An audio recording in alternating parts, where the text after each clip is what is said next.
How did one private affair end with a stranger handing me legal papers in a public lobby, while my best friend stood close enough to hear me breathe? Why did my husband look calm when my hands shook, like he had already finished the whole fight weeks ago? My name is Melisande Quill. I was 34, and I worked as an events coordinator at a downtown hotel. People said my job was stress. I said my job was power. I liked telling others where to stand, when to smile, when to clap, and when to leave. At home, I wanted the same feeling. That was my first mistake, but I did not call it a mistake then. I called it balance. My husband, Evan Quill, was 36. He worked in IT. He was the kind of man who fixed things quietly. If the Wi-Fi dropped, he fixed it. If the car made a sound, he listened and fixed it. If I sounded angry, he tried to fix that too. I used to like it. Later, I said it was control. I said he used help as a way to watch me. That week started in our kitchen. It was early, and the kids were still sleepy. Mia was 8 and slow in the morning. Owen was 5 and always hungry. Evan made toast the same way every day. He asked if I wanted tea. I said no. He asked if I slept okay. I said yes, but I made my voice sharp. He asked why I was checking my phone so much. I said it was work. That was true in a small way. My hotel team did message early, but I also liked the feeling of being needed by someone else. I did not say that part. I turned my screen down and told him he was acting insecure. He said he only asked because I looked tense. I said he was trying to start a fight before breakfast. He stopped talking after that. He packed the kids' lunches. I watched him and felt annoyed that he did not look guilty. In my head, I wanted him to feel scared of losing me. If he was not scared, then what was I worth? At the school drop-off, I kept my smile wide. Other parents were there. I liked being seen as the together mom. Evan parked, helped Owen out, and held Mia's backpack strap so it did not slide. He looked normal, kind even. That made me angry. It made my secret feel heavier, like the world would not believe me if I said he was the problem. When we got back in the car, Evan asked if I could pick up Mia later, because he had a work call. I said I had a big setup at the hotel and he should figure it out. He nodded and said he would adjust. I heard no blame in his voice. I wanted to hear blame. It would give me a reason. At work, the hotel lobby smelled like coffee and floor polish. I walked through the open-plan office with my badge swinging, like a small flag. Kara Patel, our front desk lead, asked if the client for Friday confirmed the menu. I said I would handle it. I liked saying that. I liked people needing me. I checked my phone again. My best friend, Tara Klein, had sent me a message about her husband. She said Noah seemed distant. She said she felt silly asking for attention. She asked if marriage always got quiet after a while.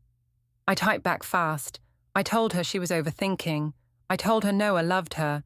I told her she should focus on her own life and not on signs. I wrote it like I was wise. I was not being wise. I was clearing space. Noah Klein was 37. He worked in sales and liked to talk in a smooth way. He was Tara's husband, which should have been a wall. For me, it felt like a cover. We were all close, so no one would question us being in the same places. That was my logic. It was cruel logic, but I called it practical. Noah messaged me that day, not in the group chat, but in a private thread. He asked if I was okay. He said he noticed I looked tired at the last dinner. He said Evan did not seem to see me anymore. I should have stopped there. I should have said I was fine and ended it. Instead, I answered him with a longer message than I needed. I said Evan saw me, but not in the right way. I said Evan only noticed what I did wrong. I said I felt like a worker in my own home. I made myself the victim in 3 sentences. It felt easy. At lunch, I met Tara in the hotel cafe because it was near her hospital route. She looked tired. She stirred her drink and asked if I ever missed the early days with Evan. I said yes, but I also said marriage was about growth, not romance. I acted like I had a clean, mature view. She nodded like I was helping her. She asked if Noah talked about her at all. I said he did, and I smiled, like I could see into his heart. That was the first time I noticed how good I was at lying with a calm face. It scared me for 1 second. Then I liked it. Later, Evan texted me and asked what time I would be home. I said I had a late meeting with a client. There was no client meeting. There was only me staring at my phone, waiting for Noah to say something that made me feel special. Evan replied that he would do dinner with the kids. He asked if I could call Mia before bed, because she missed me. I told myself he was guilt-tripping me.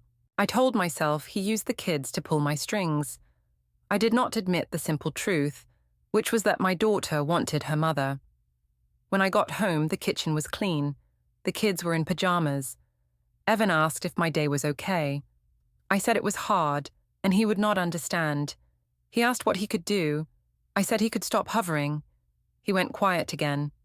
He washed one last cup and set it on the rack. He did not slam anything.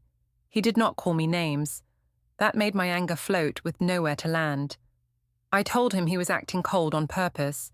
He said he was tired and did not want to argue in front of the kids. Mia watched us from the hallway. She asked if we were mad.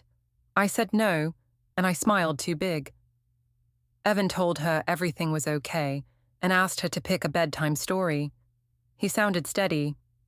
I sounded fake. When the kids were asleep, I scrolled my phone in bed with my brightness low. Evan lay on his side, not touching me. I told myself he was punishing me. I told myself I deserved comfort somewhere else if my own husband could not give it. Then I heard Evan's phone buzz on the nightstand. He did not pick it up right away. The screen lit the room for a second, and I saw a calendar reminder. It did not say work. It only said, meeting, personal. I turned my face into the pillow, and I told myself it was nothing. But my stomach tightened anyway, because for the first time, I wondered if Evan was finally doing something without me.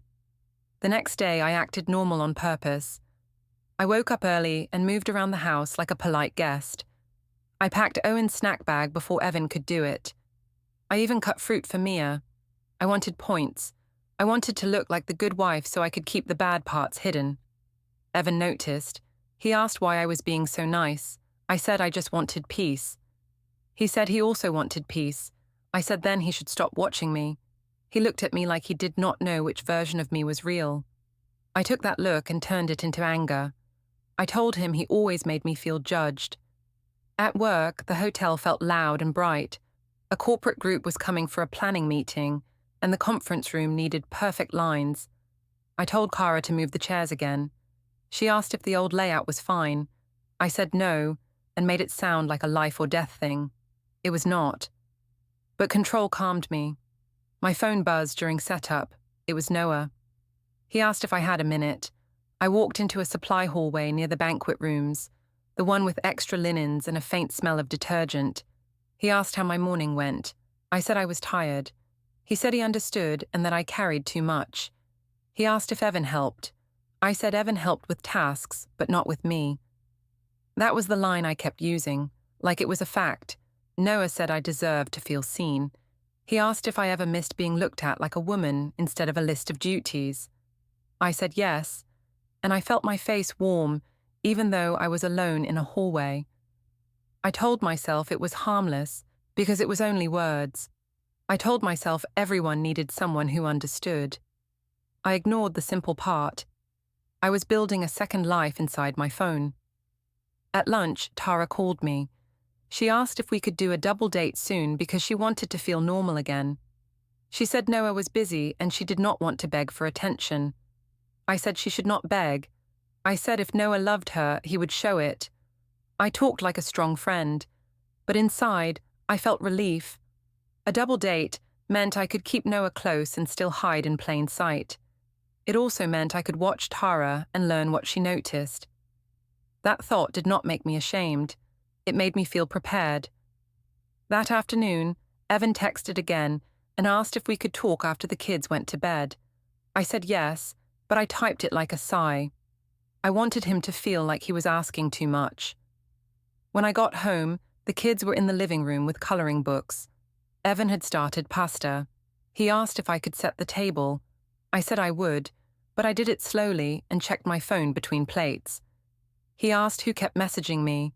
I said my client was nervous about Friday. He said that sounded strange for a client. I said he did not understand my job. After dinner, he asked if I could put my phone away for 10 minutes. I said he was being dramatic. He said he missed me. I said he had me all day because we lived together. He said that was not the same. I said he always tried to make me feel guilty for having a life. He got quiet again. Then he asked if I wanted to go out this weekend with Tara and Noah. I said yes quickly, like I did not care. He looked at me for a long second. He asked why I answered so fast. I said I just wanted to be social and stop sitting at home with tension. Later, when the kids were asleep, Evan sat at the kitchen table with his laptop. He told me he needed to check a few bills. I said we were fine and he worried too much. He did not argue. He clicked through tabs and wrote something in a spreadsheet. I could not see the title. I only saw rows and numbers, and the way his eyes stayed calm. I watched him and felt uneasy. I did not like when he focused without me. I asked what he was doing. He said he was organizing. I said he never organized when I asked. He said he did, and I just did not notice. That small answer made me angry because it sounded reasonable. I went to the bedroom and opened my phone again. Noah messaged me that he was looking forward to the weekend. He asked if I would wear the dress from last month. I told him I did not know. He sent a small compliment. I answered with a smile emoji. That emoji felt like a door opening. Saturday came fast. The rooftop bar was crowded and loud. The city lights made everyone look better than they were. Tara came in first and hugged me hard. She said she needed this night. Noah came close behind her and smiled at me like we had a shared secret. Evan walked beside me and kept his hand near my back, not gripping, just present. I told myself he was trying to mark territory. We found a table. Tara talked about her hospital shift. Evan asked her questions and listened. Noah told jokes that made the group laugh. I laughed too, but I watched Evan's face when Noah leaned toward me. Evan did not frown. He only looked away for a second, like he was counting something in his head. I started doing what I did best. I performed. I teased Evan in front of everyone. I said he always acted like a worried dad, even when we were out. I said he did not know how to relax. Evan asked me why I needed to say that. I said I was just joking. Tara laughed, like it was harmless. Noah laughed too loudly, like he wanted to join the joke. Evan asked if I wanted another drink. I said he was trying to monitor me. He said he only asked because my glass was empty. I told him he should stop acting like my supervisor. I saw Tara's eyes flick toward Evan, and I felt a quick thrill. If Tara saw Evan as the problem, she would never look at me. A few people from my work were there, including Cara. She waved and came over for a moment. She asked how my late client meeting went last week. I froze for half a second. I said it went fine and changed the subject fast. Cara nodded, but her eyes stayed on me, like she was saving that moment for later. When we took a group photo near the railing, Tara put her arm around me. Noah stood close on my other side. Evan stood a step away because someone bumped him. The photo captured the distance.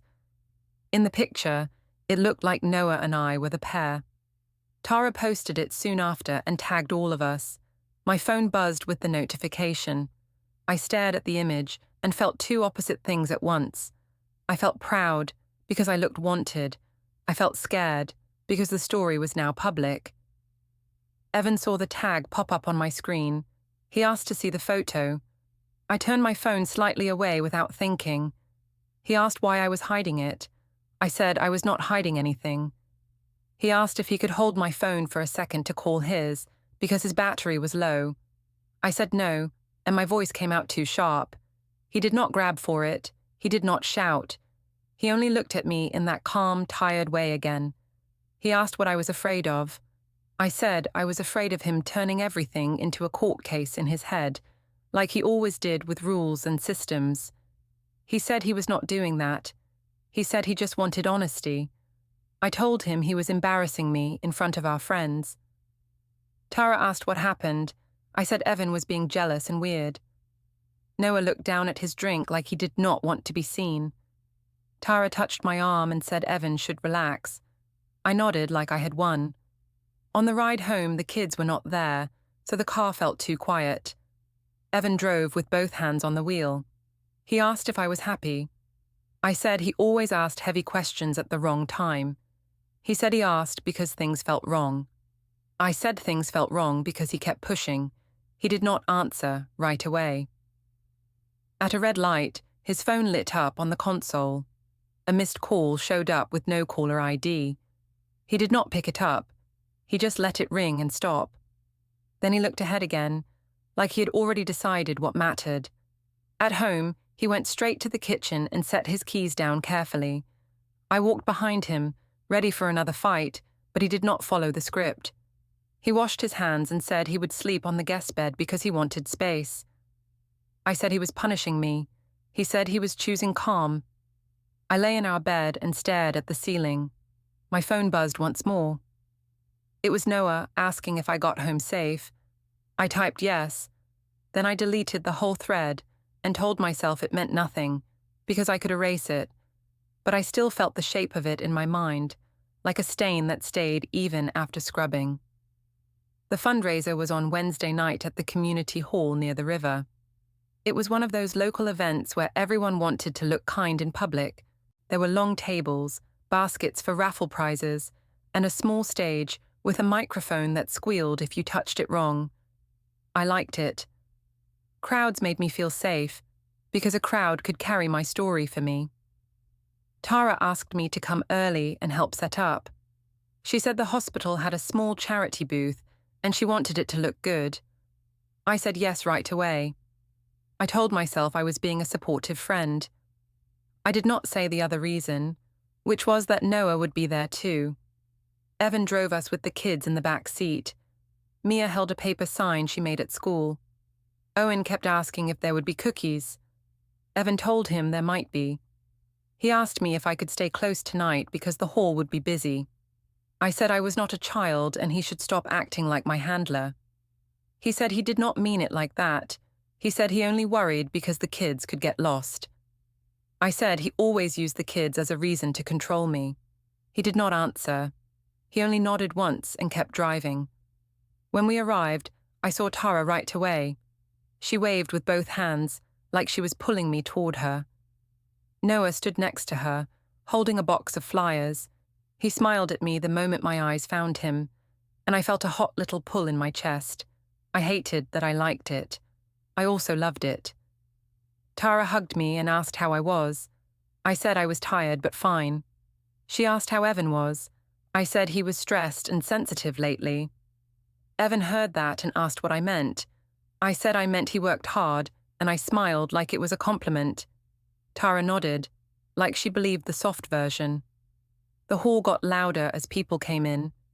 Some of my co-workers showed up too. Cara was there with her sister. She said she did not know I lived so close. I said I did not, but I liked community things. Evan stood beside me and shook Cara's hand. Cara asked how he handled my crazy schedule, and Evan said he did his part. She laughed and said I must keep him on his toes. I laughed too, and I said he liked being useful. Evan looked at me for a second. He asked if that was what I thought of him. I said I was joking again. That word became my shield. If I said joke, then I could say anything. If he reacted, I could call him weak. If he stayed quiet, I could call him cold. Either way, I would look like the one with the lighter heart.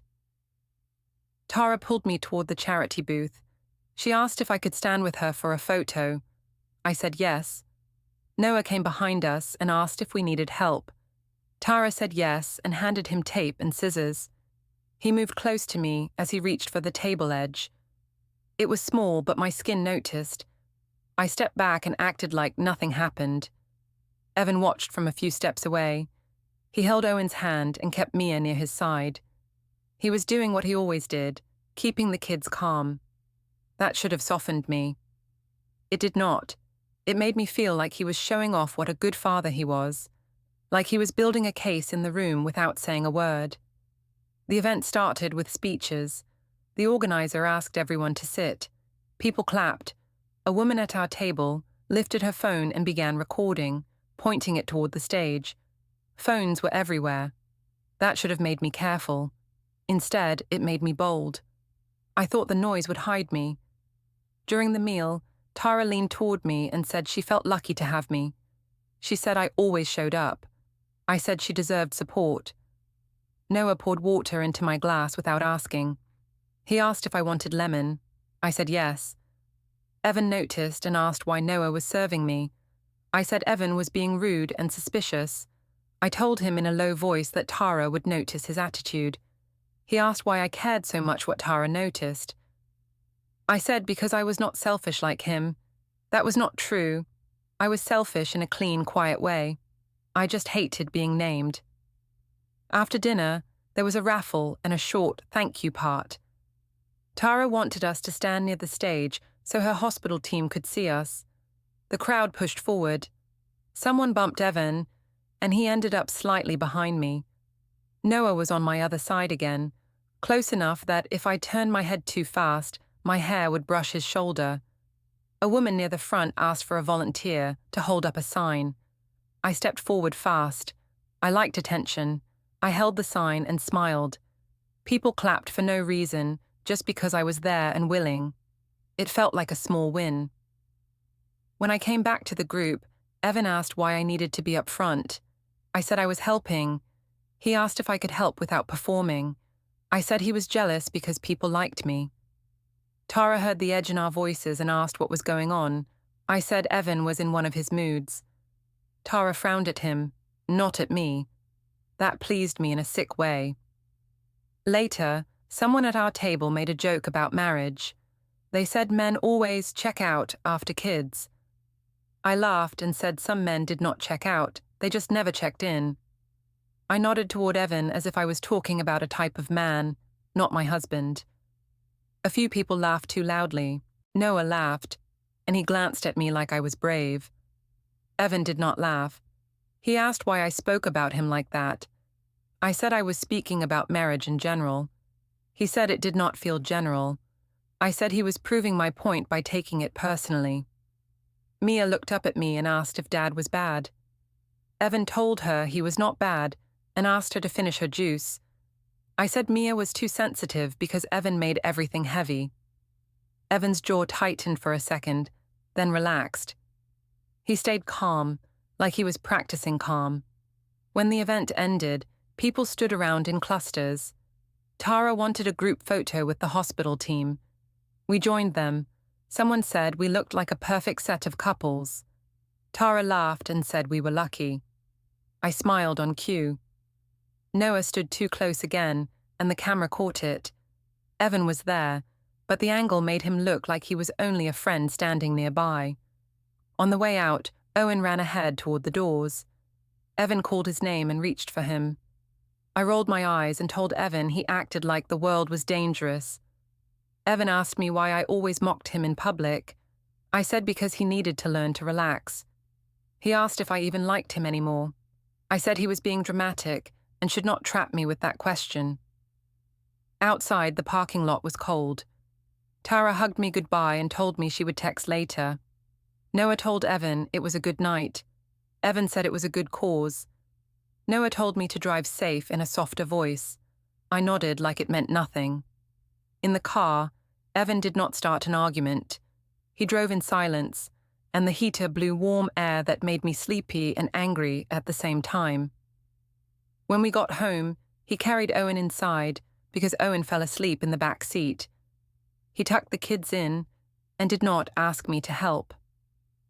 I went to the bedroom and scrolled my phone. Tara posted photos already. In one picture, I saw myself smiling with Noah a little too close.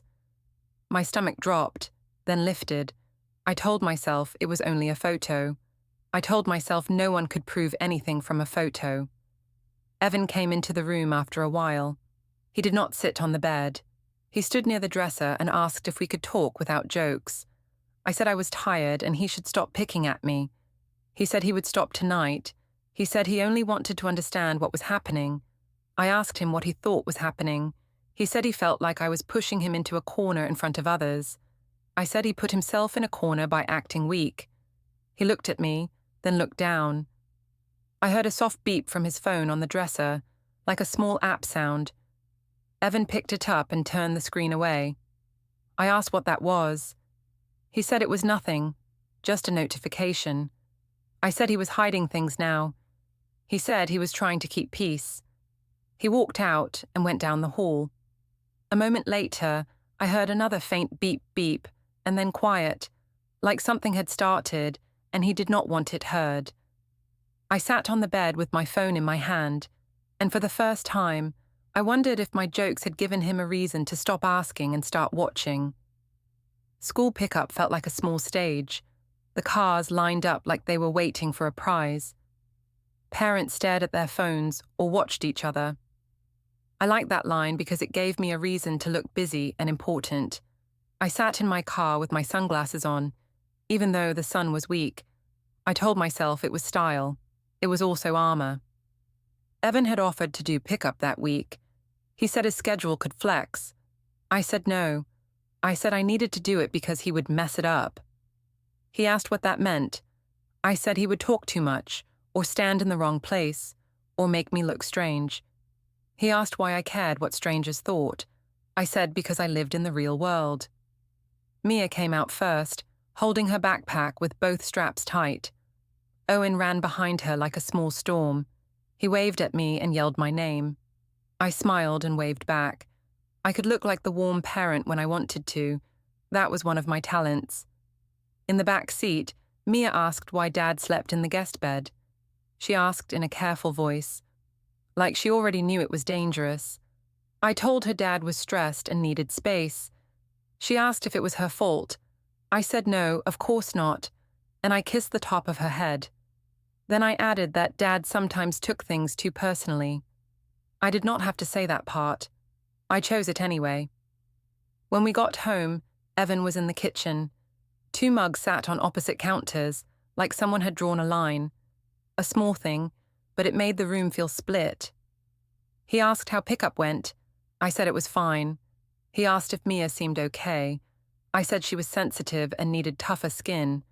He frowned and asked what that meant. I said it meant kids learn from calm homes, and he should stop being tense. He said he was trying to be calm.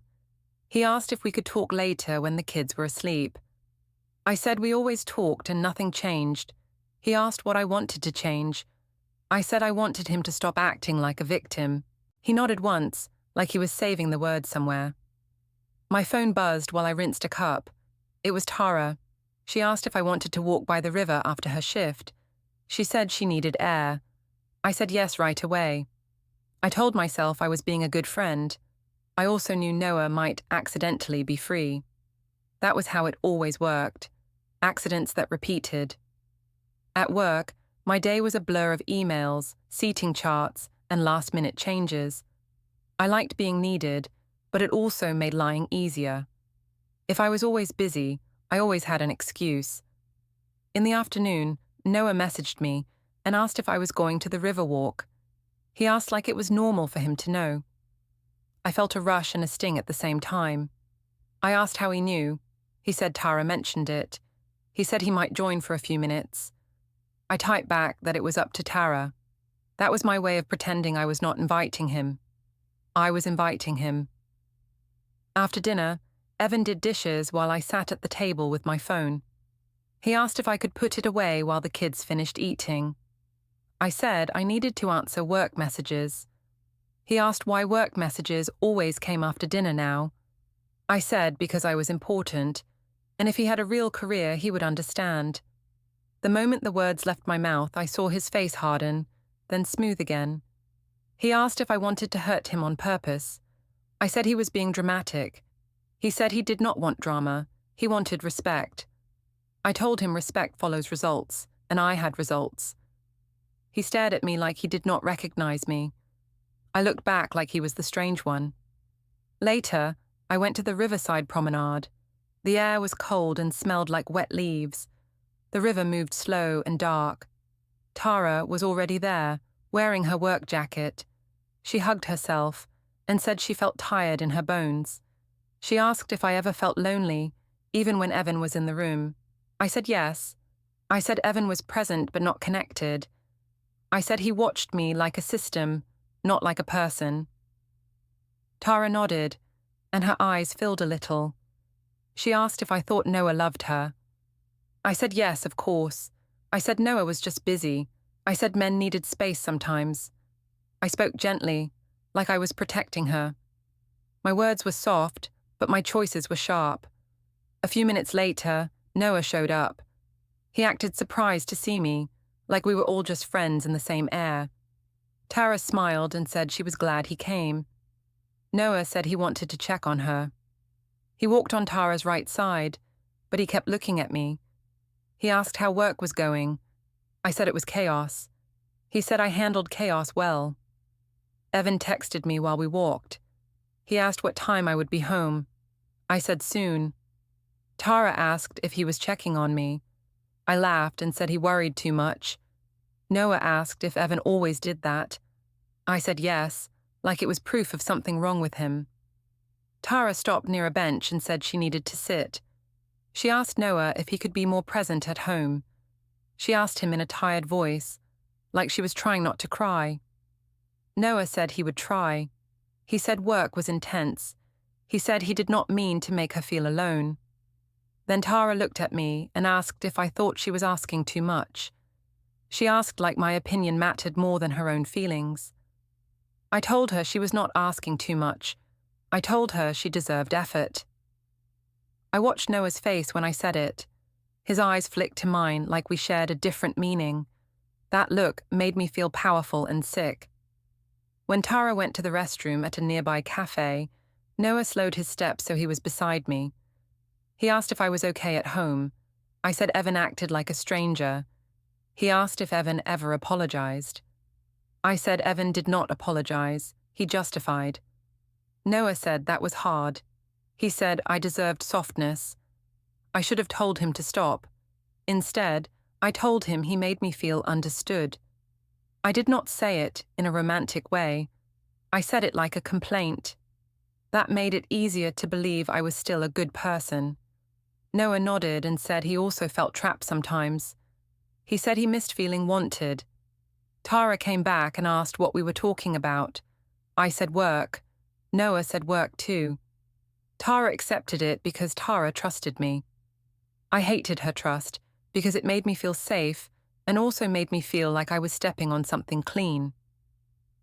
On the drive home, I saw Evan's car in our driveway, pointed toward the street, like he had parked in a hurry. Inside, the house was quiet. The kids were asleep. Evan was in the living room with his laptop closed, not open. He looked like he had been waiting, but not in a pleading way. He asked if the walk helped. I said yes. He asked if Noah was there. I hesitated half a second, then said yes. He asked why Noah needed to be there for Tara. I said because Noah was her husband, and that was normal. Evan nodded slowly, like he was filing my answers away. He asked if I would agree to a simple weekly schedule for the kids, just to keep things stable if we kept fighting. He asked like it was practical. I laughed like it was a threat. I said he was planning a divorce in his head and trying to scare me. He said he was planning for the kids, not against me. I told him he was twisting everything into a plan. He said he was tired of reacting. He said he wanted structure. I said structure was his obsession, not mine. He looked at me for a long moment, then said he would not argue tonight. He walked past me toward the hallway. As he passed, I heard a faint toner smell from the office nook, like the printer had been used. I looked over, but the printer tray was empty, like it had spit out nothing. On the counter near it, there was a sticky note that said, "Bring forms." No name, no details, just those 2 words. I asked him what forms. He stopped, turned halfway, and said it was for something personal. Then he went into the guest room and closed the door with a soft click, not a slam. The quiet felt heavier than shouting, because quiet meant he did not need my permission anymore. I stood alone in the hallway and told myself he was only trying to scare me.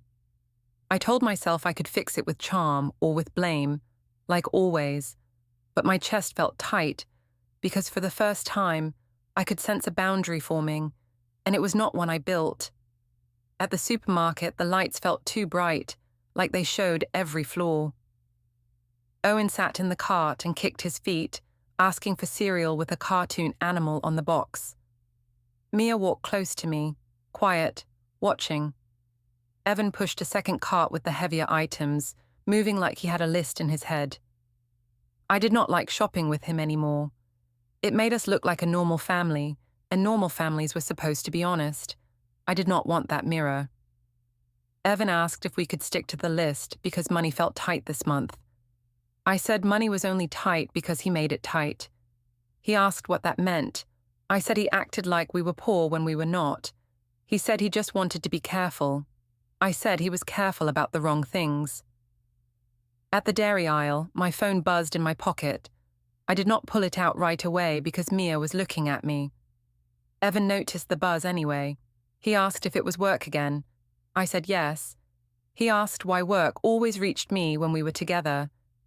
I said because I was the one with real responsibilities outside the house. He said he had responsibilities too. I said he only had screens and cables. He looked at me, then looked away. He did not argue. That silence made me feel like he thought he was better than me. I hated it. At checkout, I unloaded items while Evan stood behind me with his wallet. The cashier scanned the last bag and said the total. Evan tapped our shared card. It beeped, the screen flashed, and then showed declined.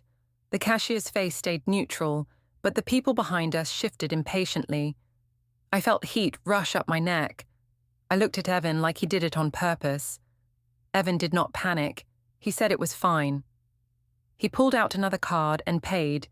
He thanked the cashier like nothing happened. I grabbed the bags too fast. In the parking lot, I asked him why the card declined. He said he moved some money to make sure bills were covered. He said he did not want overdrafts. I said he was hiding money from me. He said he was protecting the household. I told him that was the same as controlling me. He said he was not controlling me. He was making sure rent and school costs stayed steady. I said he did not trust me. He asked why he should trust me when I treated him like a joke in front of others.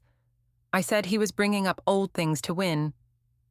Mia sat in the back seat and stared out the window, pretending she was not listening. Owen asked if we could still get ice cream. Evan said yes. I wanted to scream that he could not buy love with ice cream, but I kept my voice smooth and told Owen we would see.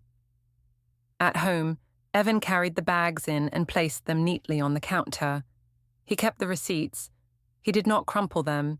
He did not toss them. He slid them into a small folder labeled household. Like it was a habit now. I watched him do it and felt a cold fear. Receipts were not just paper. Receipts were proof. My sister Janelle called me while I put groceries away. She asked how things were. I said Evan was acting strange and tight with money. Janelle said men got weird when they felt replaced. She asked if I was getting attention somewhere else. I told her to stop being dramatic, but I did not deny it. She laughed and said I should get ahead of the story if Evan tried to paint me as the bad one. I told her Evan would never do anything bold. I said he was too soft. I said he would sulk and then forgive. Even as I said it, I remembered the sticky note, bring forms. I remembered the locked drawer. I felt a small crack in my confidence. I pushed it down. That evening, I told Evan I was going to the gym. He asked if I wanted him to come. I said no. He asked if I wanted him to watch the kids. I said obviously. He nodded and told me to drive safe. His voice was flat, polite, like a customer service line. At the gym lobby, the music was loud, and people pretended not to look at each other. I sat on a bench and opened my phone. I messaged Noah. I asked if he could meet me for a minute in the parking garage near the gym. I told myself it was not a big ask. I told myself I needed clarity. Noah replied slowly. He said we should be careful. He said Tara was stressed. He said he did not want drama. I felt insulted, like he was calling me drama. I told him he was the one who started this energy. I told him he could not act nervous now. He said he was not nervous. He was realistic. He said he did not want to lose his family. That sentence hit me hard. It made me realize he always meant his family, not me. I told myself I was not hurt. I told myself I did not care. Then I typed that if he was going to back away, he should say it clearly. He asked why I was pushing. I said because I was tired of being the only one taking risks. He said I also had a family. I said my husband already treated me like a stranger, so what was there to lose? He did not answer that. He only said we needed to slow down.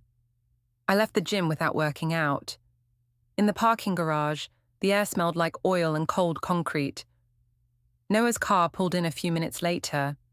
He stepped out and looked around before coming toward me. He asked what I wanted.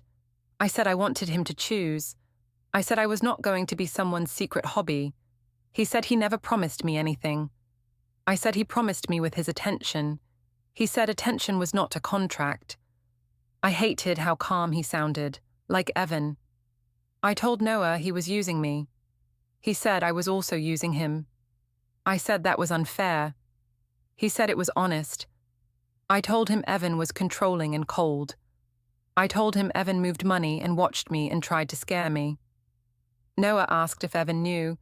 I said no, but I said it like a challenge, like Evan was stupid. Noah did not smile. He asked if I was sure. I said yes. Then I remembered the personal meeting reminder on Evan's phone, and my stomach turned. Noah said he could not talk long. He said Tara would notice. He walked back toward his car. I felt panic rise and grab my throat. I asked if he was going to leave me holding all the blame if this came out. He said he did not plan for it to come out. I said plans did not matter, only outcomes. I told him if he cared about me, he would protect me. He said he could not protect me from my own choices. I stared at him like he slapped me, even though he did not move. He got into his car and shut the door. I sat in my car shaking, not from cold, but from rage. I wanted someone to be the villain. If Noah would not be it, then it had to be Evan. That was the only way I could keep my story clean. When I got home, Evan was in the living room reading to the kids. His voice was soft. Mia leaned into his shoulder. Owen played with a toy truck near his feet. The scene looked peaceful. I hated it because it made me look like the problem. After the kids went to bed, I confronted Evan about the card. I said he was financially abusing me. He asked what I meant. I said he was trying to trap me by limiting my access. He said he paid for everything and made sure I had what I needed. I said needs were not the same as freedom. He asked what freedom meant to me. I said it meant not being questioned. He said he asked questions because he was scared. I said he was only scared of losing control. He said he was scared of losing the family. I told him he was dramatic. He said he did not want to talk in circles anymore. He said he would not argue and he would not beg. He said he would handle it properly. The way he said properly made my skin prickle. It sounded calm, but it also sounded final. I opened my mouth to mock him, but I stopped because his eyes were steady, not angry. He was not threatening me with his body. He was threatening me with a process. A second later, my phone buzzed on the counter. The screen showed an unknown number. Evan's gaze flicked to it and then away, like he did not care. My hand hovered over the phone. I did not answer. I just stood there, listening to the vibration fade, while the space between us felt like a locked door. The courthouse lobby smelled like soap and paper. Evan stood near the information desk with the kids, calm and clean. A woman with a badge walked to me and handed me a packet. I saw my name, then Tara's name, and my hands went cold. Tara read over my shoulder and made a small sound like her breath broke. Noah arrived late and tried to talk. Tara stepped back and looked at him like a stranger. Evan said he would follow the temporary orders starting today, and he asked me to do the same.